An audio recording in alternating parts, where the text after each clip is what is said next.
নমস্কাৰ মই ত্ৰিবেণী গগৈ স্বাগতম জনাইছো আপোনালোকক কম্পাছৰ মজিয়ালৈ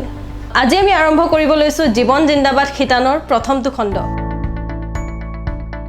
আৰু আমালৈ এই ঘটনাটো লিখি পঠিয়াইছে দেজি অনুৰঞ্জনাই আপুনি বাৰু কল্পনা কৰিব পাৰেনে হাত ভৰি নোহোৱাকৈ জীৱনত আনে নোপোৱা বহুত কিবা কিবি অৰ্জন কৰিব পাৰি বুলি তেনে এটি জীৱনক গ্ৰহণ কৰি উচ্চাকাংক্ষাৰ শিখৰ চুব পাৰি বুলি আচৰিত নহয়নে জন্মৰ পাছতে জাগ দেখি ভয়তে মুক হৈ পৰিছিল নিজ মাতৃ তেনে এজন মানুহে সমাজত কি স্থান পাব পাৰে হে আপুনিও নিশ্চয় কল্পনা কৰিব পাৰে আমাৰ হাতৰ আঙুলি এটি কাটিলেও এবেলাও আমি নিজৰ সুবিধামতে কটাব নোৱাৰো তেনে স্থলত হাত ভৰি নোহোৱা মানুহ এজনে গোটেই জীৱনটো কেনেকৈ কটাব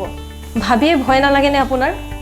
কিন্তু পাৰিছে আপোনাৰ মুটকৈ বহুত বেছি শক্তিশালী হৈ সঁচা অৰ্থত জীৱন জীয়াইছে এগৰাকী লোকে যি এতিয়া কোটি কোটি মানুহৰ অনুপ্ৰেৰণাৰ উৎস তেওঁৰ মাক দেউতাকে তেওঁক পুতৰ পাত্ৰ হ'বলৈ নিশিকায় শক্তিশালী হ'বলৈ শিকাইছিল সপোন দেখিবলৈ পৰাকৈ গঢ়ি দিছিল এটি নভগা মন গঢ়ি দিছিল কামত খটুৱাব পৰাকৈ এটা চিন্তাশীল মগজু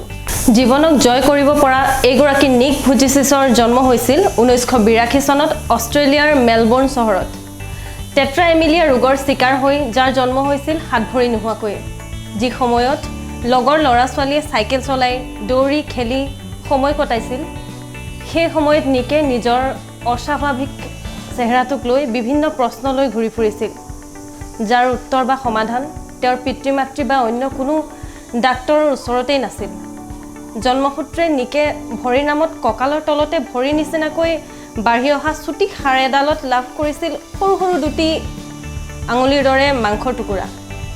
ডাঙৰ হৈ অহাৰ লগে লগে সেই আঙুলি দুটাৰে তেওঁ কাম কৰিবলৈ শিকিলে লিখিবলৈ পঢ়িবলৈ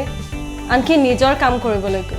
এই শৰীৰটোৰে তেওঁ সাঁতোৰাৰ পৰা কম্পিউটাৰত টাইপ কৰালৈকে সকলো কামকে সহজভাৱে কৰিবলৈ আয়ত্ব কৰি ল'লে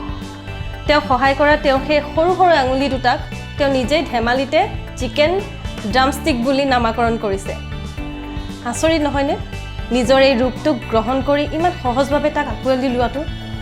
ডাঙৰ হৈ অহাৰ লগে লগে কিছু কিছু ক্ষেত্ৰত তেওঁ নিৰাশ অৱশ্যে হৈছিল কিন্তু সেই নিৰাশাই তেওঁৰ জীৱনৰ প্ৰতি মুখ আঁতৰাব পৰা নাছিল তেওঁ আয়ত্ব কৰিছিল জীৱন জীয়াৰ সকলো অনুশীলন জীৱনক লৈ নিজক শক্তিশালী কৰি তোলাৰ পাছতেই তেওঁ আনৰ মাজতো এই মনোভাৱ বিয়পোৱাৰ সংকল্প ল'লে যাৰ বাবে তেওঁ জন্ম দিছিল লাইফ উইদাউট লিম্বছ নামৰ এটি সংস্থা